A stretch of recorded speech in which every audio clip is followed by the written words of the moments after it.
We're going to make this ceremony, I hope, engaging, informative, and also just the right length because everyone's standing up. Good evening and welcome to the third annual Sergeant Sullivan Center Awards reception. My name is Dan Sullivan, and I'm the president of the Sergeant Thomas Joseph Sullivan Center. I want to acknowledge tonight all the many people who've come here, and thank you for coming. We have people, I'd like to name every single person in this room, but as I said, I'm trying to keep the ceremony relatively concise.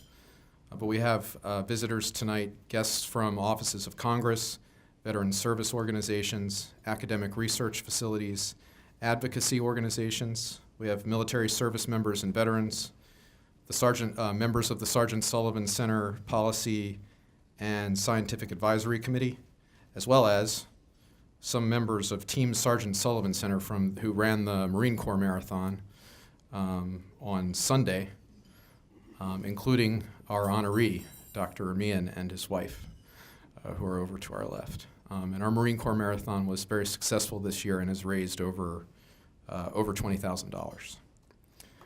Just give them a hand.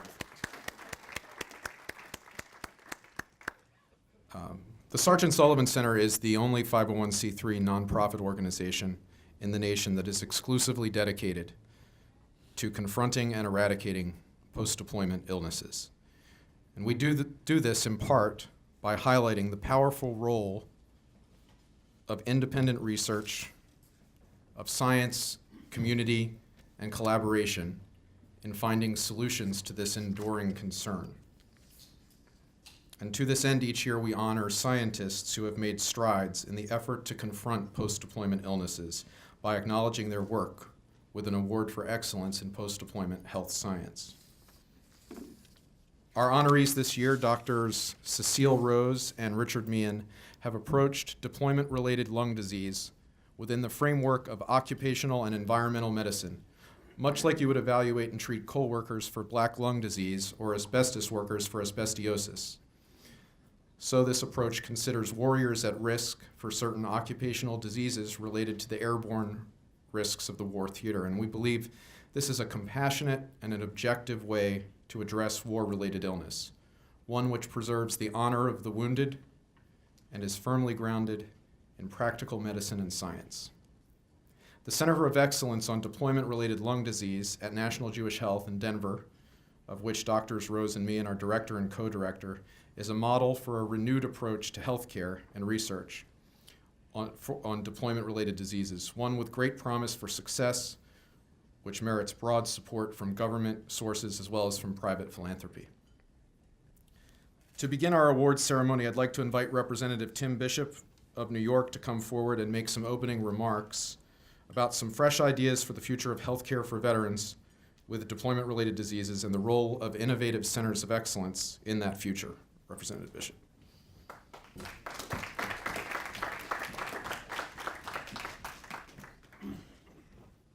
Well, good evening to all of you, and thank you very much for the opportunity to be with you, and thank you all for coming out to support the Sullivan Center. Let me just, three things. I certainly want to commend tonight's honorees, Dr. Meehan and Dr. Rose, for their work. This is exceedingly important work, and they are to be commended for what they have done and what they will continue to do to help our nation's veterans as they deal with the post-deployment conditions that they have been forced to confront. I also want to say a word about the Sullivan family, about Peter and Jean and Dan. I have known them now, I think, for about 2 years. And there's really something very, very special about individuals or a family that can take a tragedy, and certainly the loss of their son and brother is nothing short of a tragedy, and turn it into a force for good. That is commendable, and that represents something to which we should all aspire if we ever.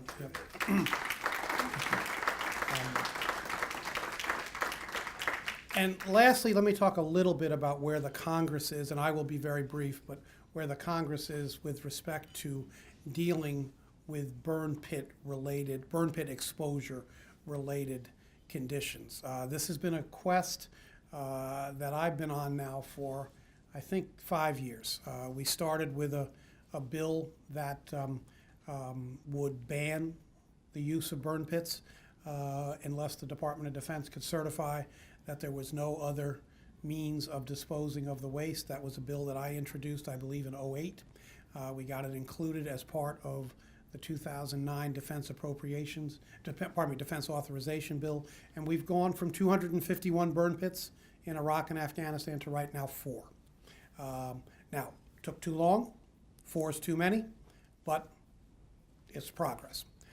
We then moved to creating a registry so that the Department of Defense and the Department of Veterans Affairs would know who our soldiers and airmen and Navy personnel were that were exposed to burn pits, and we got that done. We got that done in late 2012. So we now have a registry, and by the way, I know there are issues with respect to the questions that are being asked with respect to the registry.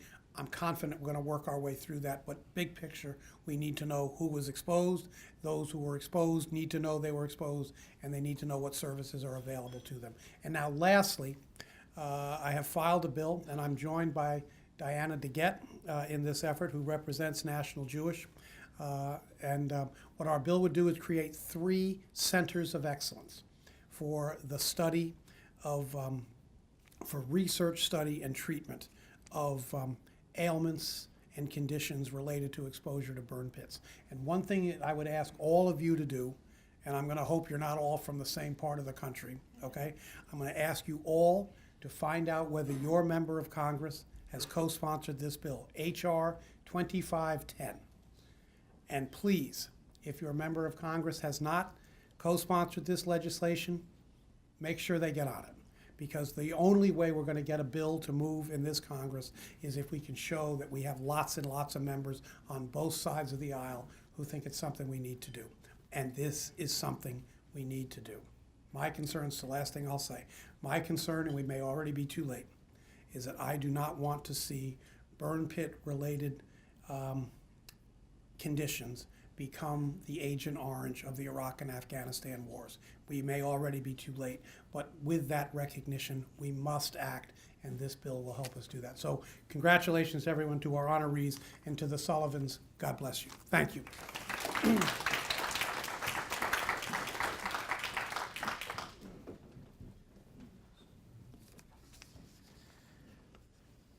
As lawmakers, like Representative Bishop, develop policy solutions, we in the independent sector, we are also making a difference through innovation and through collaboration in advancing healthcare and research on deployment-related diseases. I'd like to now invite Marc Krause, Associate Vice President of Development for National Jewish Health, to say a few words about the critical role of the private support for healthcare excellence in the confrontation of deployment-related lung disease.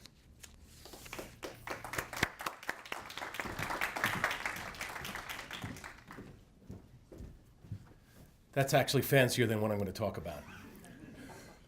For 114 years, National Jewish Health has provided, through its philanthropy, life-saving care to people. And it's only because of philanthropy. It's because people have been able to translate their grief into something of real importance. That's what we're seeing here today. The Sullivans have just done that. Specifically what they're doing with National Jewish. They decided they were going to support National Jewish and the extraordinary work of our leading physician scientists who are in leading this effort. And they decided to give $5,000. And then they thought that the idea of providing a match, and offering a match, if we provide $10,000, they'll give $10,000. So just from our local area and our local trustees, we reached out. We matched their $10,000. And one of our trustees decided this is such an important endeavor that they're going to introduce their own match. This happened just last week. And Jared and Irene Drescher announced their $10,000 match. I understand we already have one of the board members of the institution here, the center, that has committed $5,000. So from their desire to start supporting National Jewish in a very short time, just from the Washington area, will have received $45,000 towards the work of Drs. Meehan and Rose. And that is very, very significant.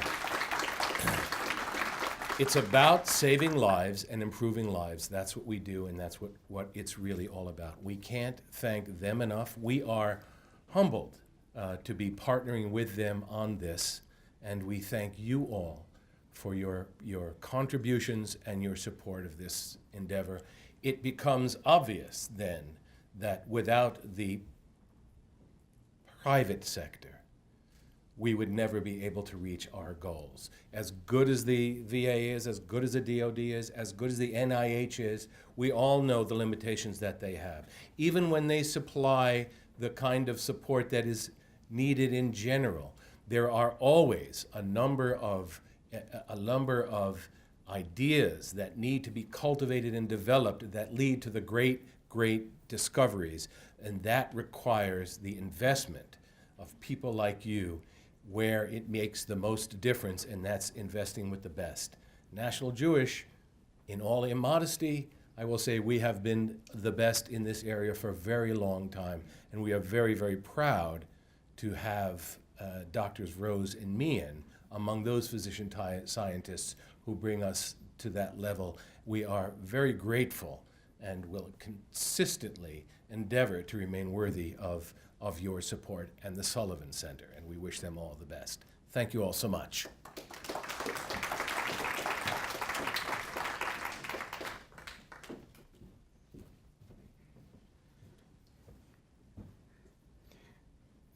Could go off script for just a moment here. It is tremendously, I feel a tremendous sense of joy seeing the pieces of this puzzle come together, how law and support from the private sector can come together and really address deployment-related diseases if we but focus on this and make this an objective. The Sergeant Sullivan Center Matching Program that you just heard about in collaboration with National Jewish Health is funding research right now on a non-surgical way. The idea is to develop a non-surgical way using biomarkers to diagnose the deployment-related lung disease, constrictive bronchiolitis. I think it's important here to note that lung disease is not just about the lungs, it's about the entire body. For lungs, of course, are intimately connected to the functioning of each of our bodily organs. It's from the lungs that we receive, quite literally, the breath of life. When these are injured, when these are struggling with diminished capacity to keep our bodies alive, this is an injury of great severity. For the loss of lung, in the end, is the loss of life itself. And diagnosing lung disease early is critical. This enables the wounded warrior to make potentially life-saving or life-extending changes in work schedule, diet, medications, and other day-to-day concerns so as to address and ameliorate an ongoing chronic condition. So now I'd like to invite a good friend, wounded warrior, and healthcare advocate, Master Sergeant Jessey Baca, to come forward and articulate the potential value of research like this that could develop a non-surgical diagnostic test for veterans with deployment-related lung disease. Master Sergeant.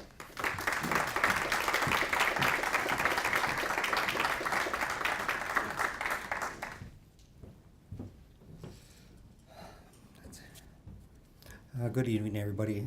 Thank you, the Sullivan family, for inviting us, myself and my wife, to come to this occasion. I can get right to the point. My story started in 2004. I deployed to Iraq in the summer of 2004, and I was in perfect health prior to the deployment, otherwise I couldn't deploy. And I noticed changes right away, going through the deployment, thinking that was the normal operation. Everybody said you would get the Iraqi crud. And sure enough, I did. But I had so many other things on my plate that I really didn't worry about it. You know, keeping my guys going all the time, pushing myself. I came back to the States and I noticed my health changing quite a bit. But being a career man, I had to stick with it and stay with it. I deployed once again in 2007 and 2008. This time it really hit me hard. It was a lot more subtle. I came home and during the deployment, I told my wife, you need to schedule me some appointments. Here's some paperwork that we need to hold on to. Something's wrong, and I'm not sure what it is. Well, I came home, and for 2 years, from 2008 to 2010, going to doctor after doctor, nobody could find the problem.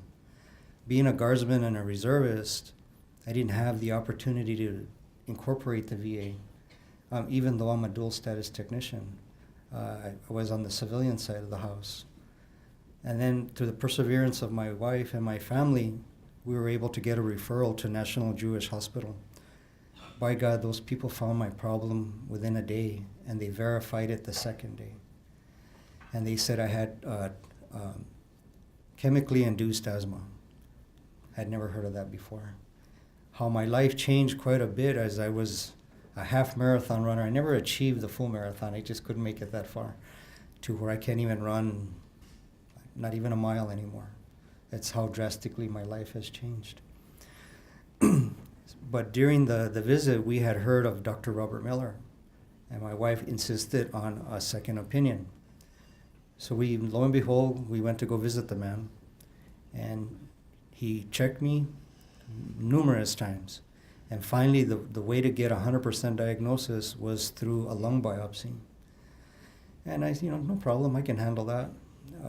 Talk about a rude awakening. It was a big shock to my system. But I'll tell you the truth, for 2 years, we didn't know what was wrong with me. Is this all in my mind? Is this psychological? What's going on with me? After a while, you begin to doubt yourself. And he settled all the doubts. The problem was there, it was diagnosed, it's 100% of this is what it is. But his positive attitude, right away you think, well, how much time do I have? Some people give you the name, he goes, I'm not going to talk about time. Live your life to the fullest. And by God, I do exactly what that man tells me to do. And I'm a living proof of today of what he has done for me. And Dr. Cecile Rose, Dr. Meehan, I couldn't thank you enough for your dedication and how much you have done for the wounded warrior and the soldier. And I especially thank all of you for being here and taking such an active interest in this. There's a lot of guys out there, men and women, young and old. I consider myself on the old side of the scale. I've been doing this for 36 years. Some of my people in my charge were fresh out of high school. And we owe it to them to give them the fullest of life. And by all you being here, that's going to happen. We fought together, we stayed together, we backed each other up over there. We came home to America, and at first it was a little bleak, but seeing all of you have given me the confidence that we're going to get through this. And I know we're going to get through it well, and I sure do thank you.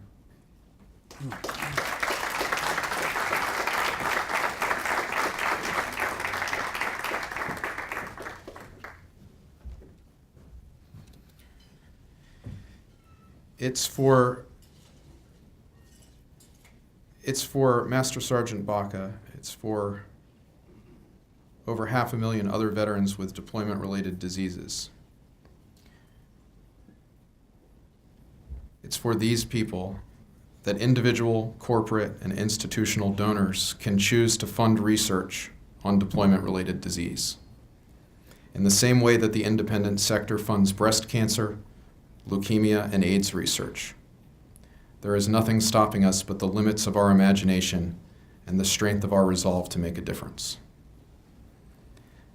Next, to introduce our honorees, I've invited two physicians, Dr. Robert Miller and Dr. Colleen Baird, to articulate the value and the impact of Drs. Rose and Meehan from a government public health perspective and from an academic and practical medicine perspective. Dr. Baird specializes in environmental medicine at the Army Public Health Command and has been a leader in bringing the voice of stakeholders into dialogue with the DoD.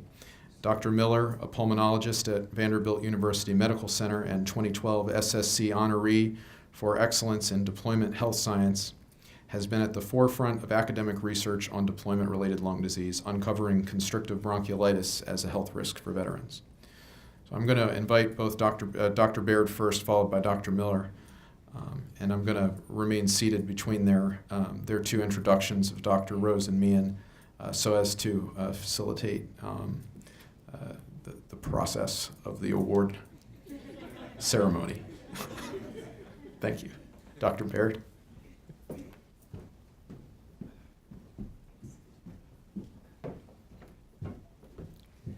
Hi, I'd like to thank the Sullivan family for letting me participate this evening. I met them a couple of years ago, and I really was touched by their story.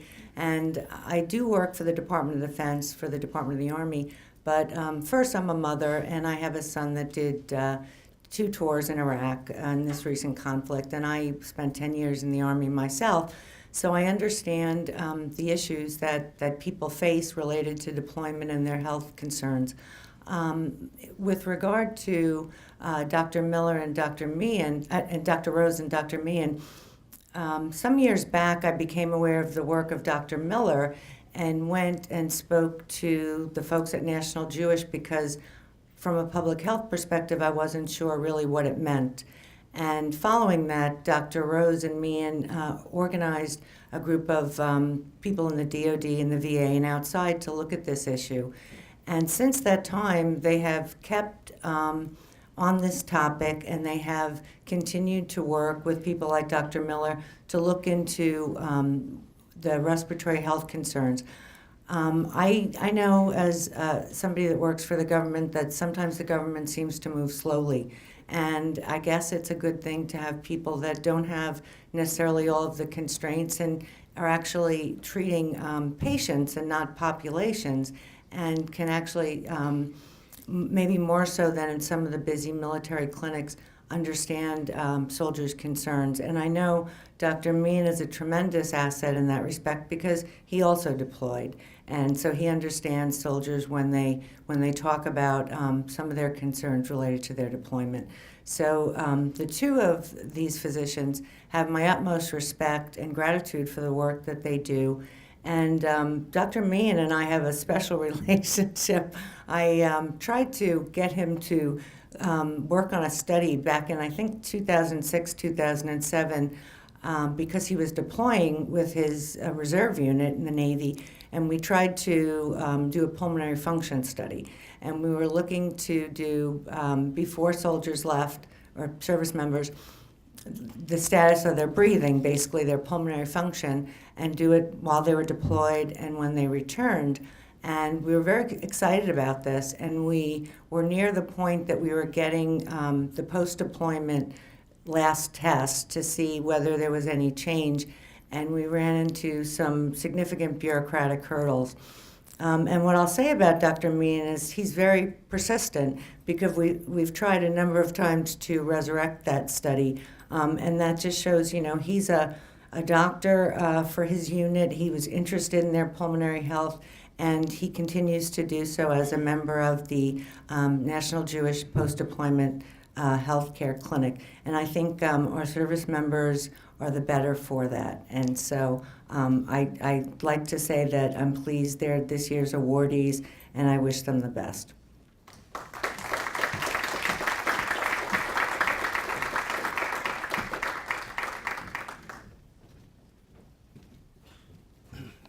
Well, it's a real honor to be here for the second year, and I want to add to what Representative Bishop said. And Peter, Jean, and Dan, thank you for what you do. And using your experiences to help others is almost unprecedented in this day. So we're honoring 2 physicians, Dr. Richard Meehan, who's head of rheumatology at National Jewish, Dr. Cecile Rose, and we're also honoring their institution, National Jewish Health. We're honoring them for what they've done to advance the treatment of post-deployment disease, and specifically post-deployment respiratory disease. Their approach to the issue has been very simple. It's to use science, to use compassion, and to help as many people as possible. That's, I think, as pure as you can get. And with this approach, they've assembled a broad community of academicians, people from government, from all walks, to approach this problem that is really challenging. So why is it important and why is it challenging? You know, our country has deployed about 2 million people since 2001, and with each deployment, our soldiers have not only been exposed to an adversary, but they've been exposed to a lot of things that put their risk at health otherwise. You've already heard allusions to dust, burning waste, burning oil. All of these and many more are things that are known to affect lung health. You know, in the first Gulf War, there were a number of signs that respiratory diseases were going to be associated with deployment. But all these reports kind of came in silos. They never came together. And so you could go to the literature and you could find a report on this, and a report on this, and a report on this. And if you put them all together, you could say there really is a problem. Nobody did that. Well, early into Operation Iraqi Freedom, there were other reports. Again, it appeared that there were going to be problems. You know, Dr. Andy Shore described an increased incidence of an uncommon pneumonia.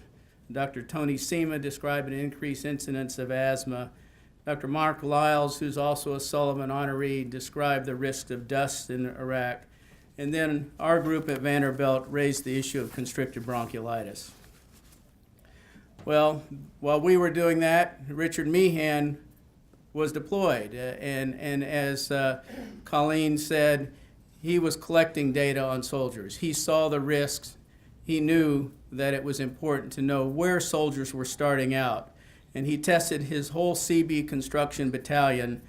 And it is unfortunate that he was never able to complete that study to figure out where soldiers started and where they ended up after deployment. Well, Richard and Cecile work at an institution dedicated to respiratory disease, and in 2009, they saw this data. They saw this report and that report and that report, and with Richard's deployment experience, they thought that there was something really big going on with regards to respiratory disease. And so they convened this conference that Colleen's already alluded to, and it was in Denver in February in 2010, and we had physicians and epidemiologists. DOD was there, VA was there, U.S. Geological Survey. I didn't understand why they were there, but it was important. And the idea was, let's put together what we know and determine how we should take this data and move forward. You know, those of us that left the meeting left knowing that the academic community and National Jewish Health were taking ownership of this issue. And I don't think it's an exaggeration to say that Cecile and Richard were really the stewards of what was going on in evaluating this problem. So Cecile and Richard have persisted in keeping this coalition of scientists, DOD, VA, and even the USGS together, and they're getting some data, some real data that is explaining what a lot of us are describing.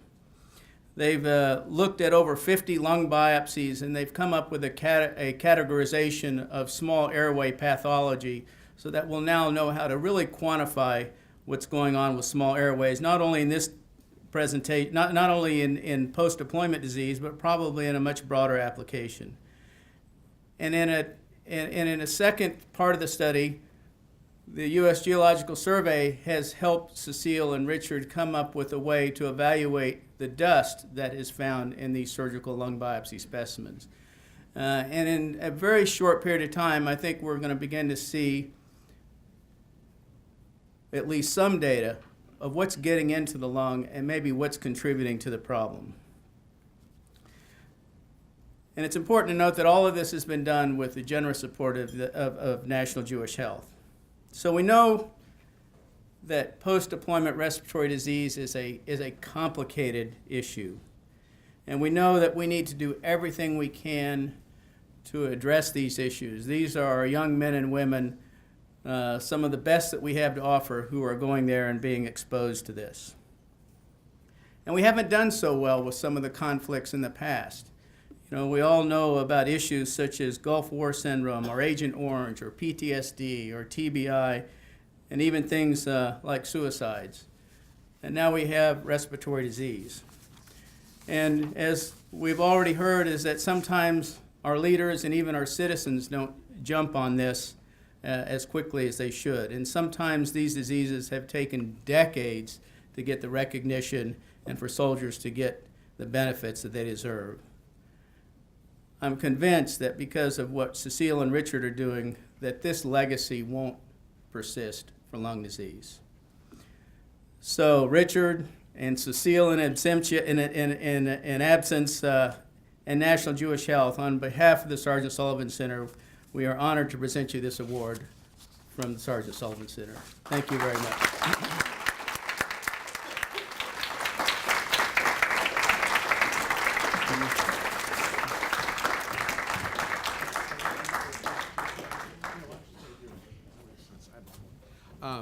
I'd like to invite the founding members of the Board of the Directors and the honoree, Dr. Richard Meehan, who will be accepting the award on behalf of Drs. Rose and Meehan, to approach the stage. We're going to do the presentation of the award and take a photograph before Dr. Meehan addresses the audience.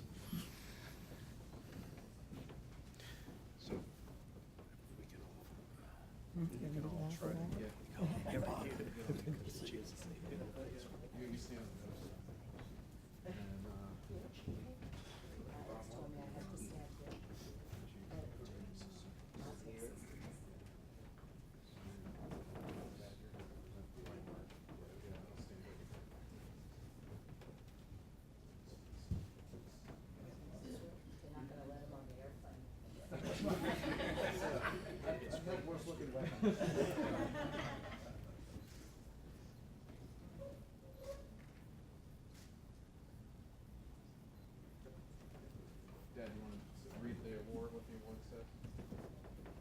I've been limited to a tweet, 140 characters. I'm anxious to get back to that table and back myself because I haven't had a chance. Anyway, on behalf of the Sergeant Sullivan Center, I now present the Excellence Award for Deployment Health Science, honoring Richard T. Meehan, MD, and FACP, October 29, 2003, and also, similarly, his colleague Cecile Rose, MD and MPH. You're very grateful.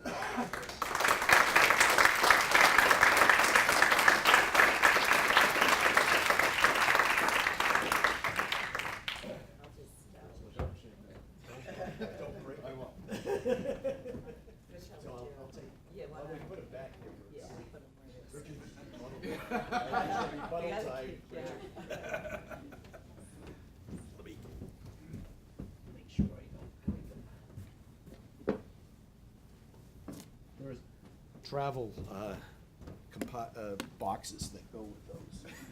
Well, this is quite an honor. Thank you so much. And Cecile is very sorry. She had another commitment with her family. She could not be here this evening. But, she's a real spearhead of what we've done at National Jewish as both the world-renowned occupational medicine expert and pulmonologist. And I'm lucky to kind of be a partner in crime for as we go forward, despite some challenges in this important area that really, it started with Colleen Baird, who approached us at National Jewish before I deployed, and this looked like a superb opportunity to learn what exactly this impact of dust had and all the environmental factors on pulmonary health on our forces. And I was very fortunate to work at the CB Battalion, and the Naval Construction Force could not have been more supportive that this is important. We'll find out what our guys are exposed to, and then we can take remedial steps if necessary to ensure they're as healthy and return home to their family as healthy as they can.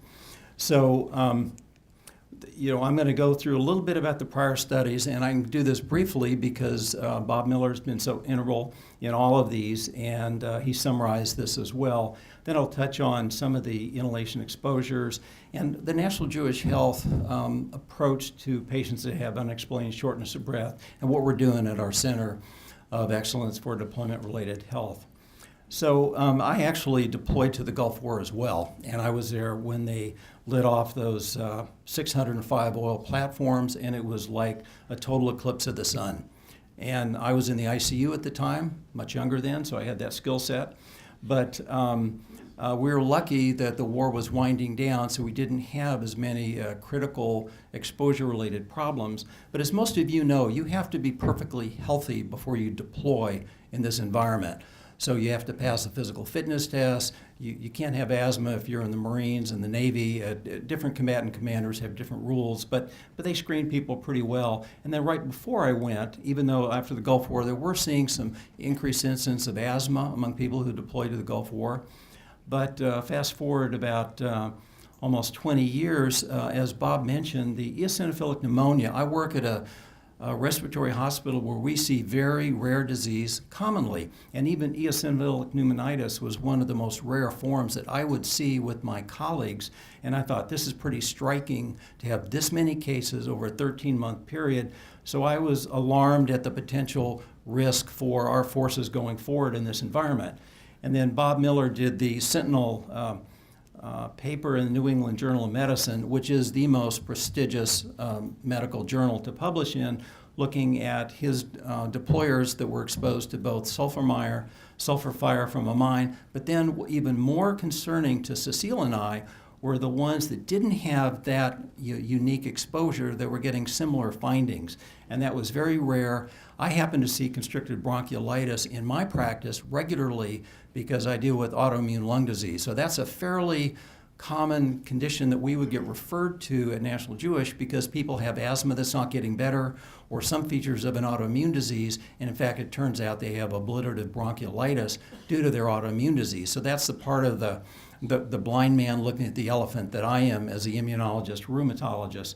So it was a good partnership with Cecile as an occupational medicine doctor and what I see as a rheumatologist. And then as you heard, Tony Zima showed that there's a higher incidence of asthma among deployers and non-deployers in one VA center, and he was able to get Congressman Bishop on board with sponsoring legislation to look at this at a more national level, which we greatly appreciate. And then finally, when people come back from Iraq and Afghanistan, we all fill out post-deployment health reassessment questionnaires, and this was the number one concern for them, is their potential environmental exposure. So it's not just the dust you breathe or burn pits, but military personnel is kind of a toxic environment when you deploy because you're dealing with maintaining weapons and maintaining vehicles, and you just don't have the time. It's not an 8 to 5 job that you do, so you don't have time to put on masks when it's 120 degrees outside and you're wearing body armor. So our Seabees, which is the unit I was with, really are exposed to all sorts of chemicals in addition to the environment outside of their occupational workplace, if you will. And the dust is unique in this part of the world. It's the finest I've ever seen. If you sweep the inside of your tent, it's aerosolized and it stays that way. So you have to mop it or vacuum it up. And that gets out into the terminal airways where the only way this fine particles, 2.5 microns or less, is cleared is by your own immune system. And most of the stuff we breathe gets trapped in the mucus in the ciliary area and it moves it out. But once your immune system gets activated, then there's an opportunity for a mistake where you lose tolerance and your immune system thinks maybe something you've inhaled now is similar to your own genetic makeup, and you can have an autoimmune response within the lung itself. And in fact, the Public Health Command had measured dust samples all throughout Iraq, and it did exceed OSHA standards, air quality standards, for much greater than 50% of the time. So I told our guys, it's a good thing you're not working because you wouldn't be allowed to work here, but let's just go and fight instead. And the Seabees never complained. It was just really quite remarkable how well they did. Now this is some of the chemicals that are released from the hundreds of tons of garbage that's burned daily in one base that I did go to, Balad, and the smoke was really pretty striking. This is a list of all the chemicals, and from our occupational medicine doctors, they say this is a who's who of occupational asthma. So to me, I don't know all that, but what I do know, if I can't pronounce the chemical, I probably don't want it in my body. And this is one of the dust storms from one of our combat outposts in Syria. And this is just a wall that comes at you, and it really does get your attention. This is a routine dust storm that would occur, once every 10 days or so. I actually liked dust storms when I was in Iraq because it meant that my Seabees got a chance to rest. They couldn't go on convoys when we couldn't support them with air evacuation. So it was kind of a good thing for that standpoint. So they got a little bit of rest. And here I'm doing air quality monitoring that Cecile Rose sent over there with Colonel Ross so we could measure the particles that our Seabees were exposed to. This is from my battalion aid station, and those of you in DOD, it's okay. This is not the SIPR computer, so I'm not going to get in trouble here. But you can just see these little quartz discs that was a clean air day. This was so bad that it overflowed completely during the 12 hours it was running, so it was just not even valid because the air quality was so poor during a dust storm. Now, Bob Miller has seen this multiple times, and I have to tell you that the really impressive thing to me about Bob Miller is that he thought as a clinician would. So somebody comes in and they have normal pulmonary function tests. Yeah, that's normal based on a population base. People in the military, they're in the 101st Airborne. These are elite people. These are athletes.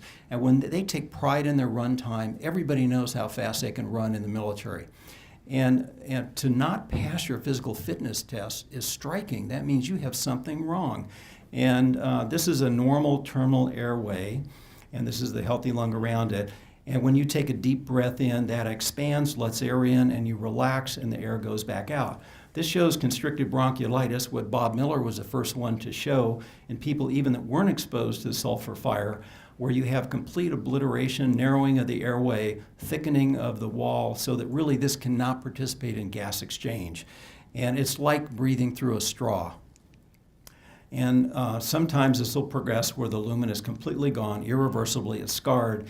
And when this is a high-res CT of the chest, so when you blow your air out, normally it should be uniform. It's hard to see from the back of the room, but this has what we call mosaic attenuation, where there are pockets of air still left in after expiration, and that does not contribute to gas exchange. So you can do resting studies that are normal, but not when you exercise maximally, and that's what someone in the military needs to do to keep their job.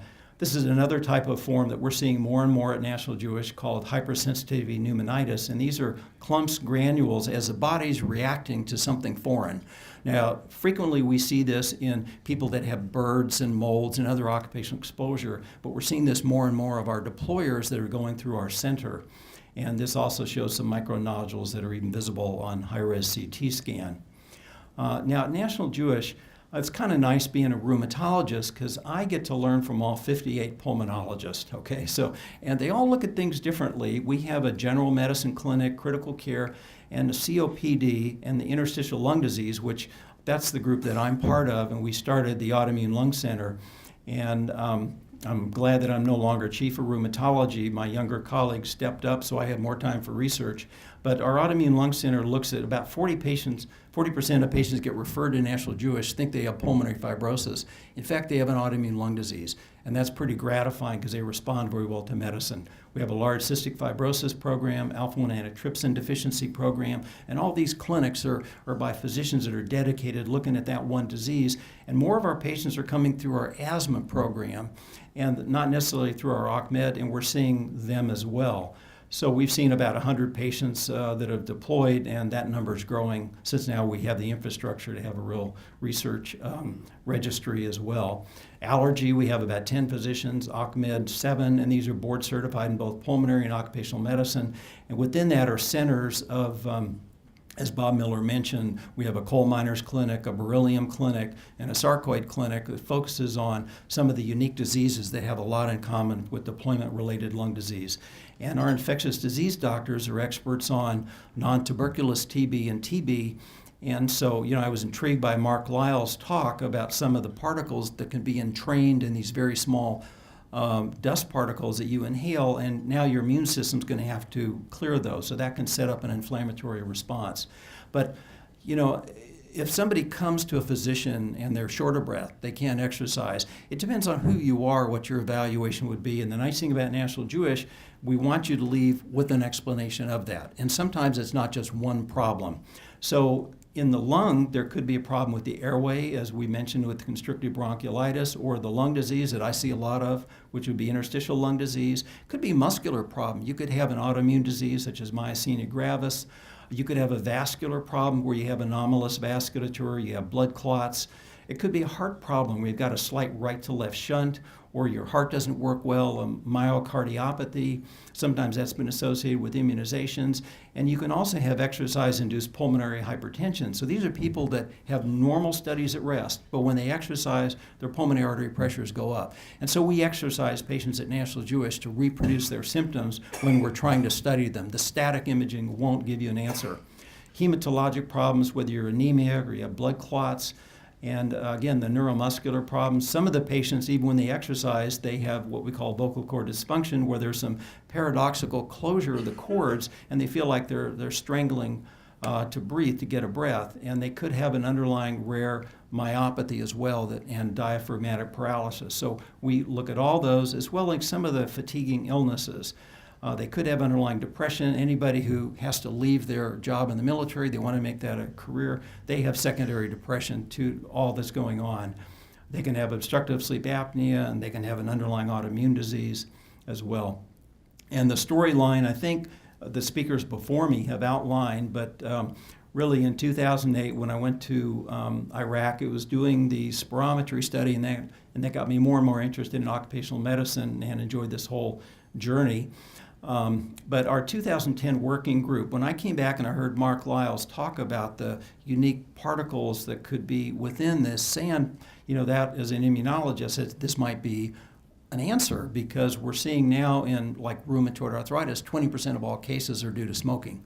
And so smoking can damage the airways, can result in an autoimmune response, generation of antibodies that leads to rheumatoid arthritis. And some of the workers at the University of Colorado have found that even in the sputum, you have the autoantibodies that cause rheumatoid arthritis preceding the onset of joint swelling. And the DoD repository was used to find out that rheumatoid arthritis can be detected in the blood as far as 8 or 10 years before you actually develop symptoms. So the same thing can happen in the lung, and we're seeing that more and more. Through our very generous donors, we had a fund-a-need Beaux Arts Ball that kind of got things started in our program, and a very generous DoD grant that Bob Miller is critical, really a co-investigator with Cecile Rose, and I have a small part looking at the histology, and with the USGS, who has experts looking at the lungs from people in the World Trade Center, some of the unique particles that they've ingested, we're going to try to find out what those black spots that Bob Miller described on his biopsies, what they really might do, and how they can cite an inflammatory response. And then in 2013, we really started our Institutional Review Board approved biorepository. So all the patients that come through National Jewish in our deployment-related health program, if they're willing to, they can be research subjects, and we'll save their cells, their serum, their DNA to look at later the environmental role of a genetic type that would predispose to inflammatory response with deployment. This is the crew. Now everybody's busy. This is the best we could do last week. So we're missing a couple of docs.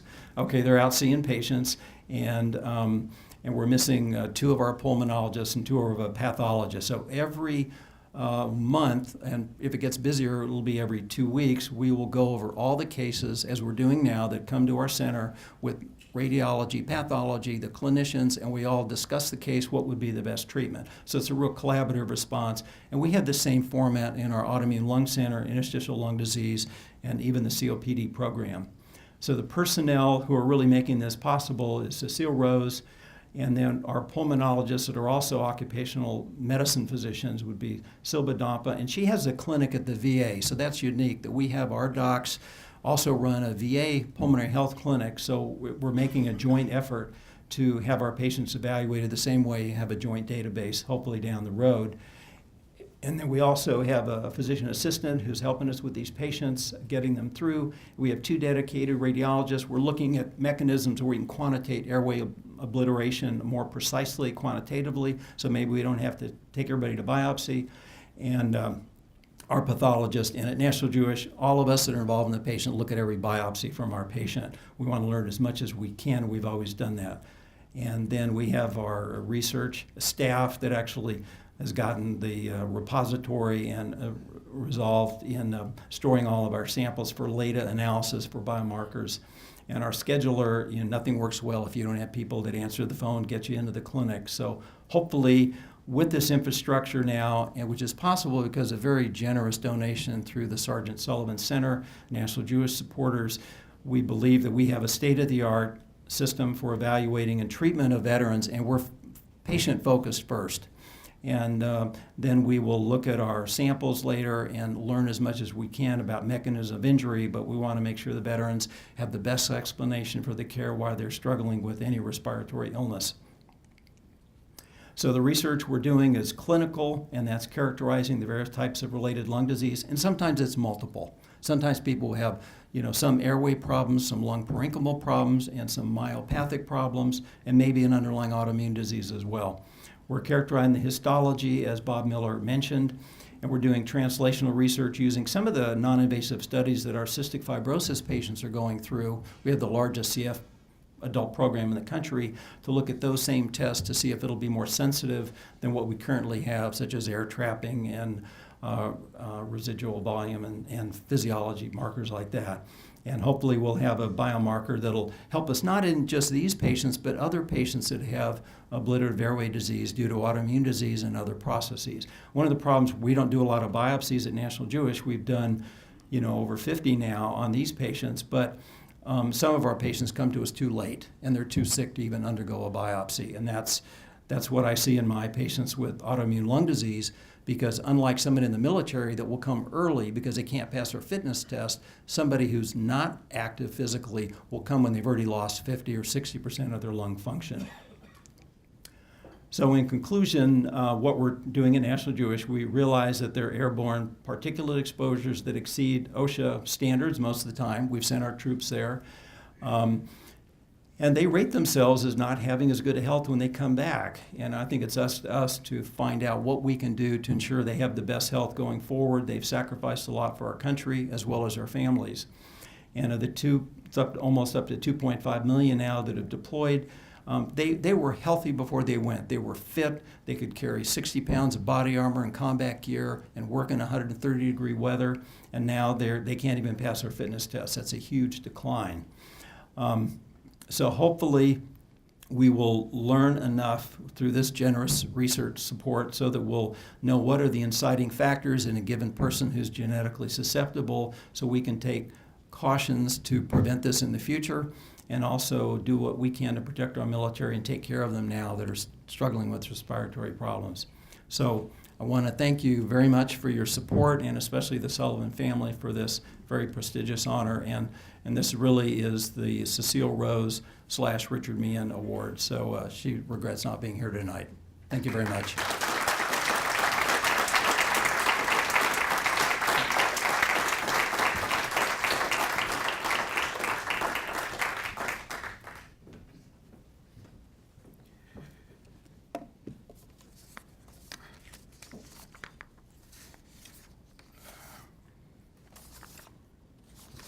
Lost the last page. I want to thank everyone for coming today for this reception to honor Dr. Rose and Dr. Meehan. One of the reasons why we wanted to convene you here today was to give you an opportunity to meet one another, if you haven't met one another, and to begin a dialogue that will hopefully begin to successfully confront post-deployment illness through research and through healthcare and through connection.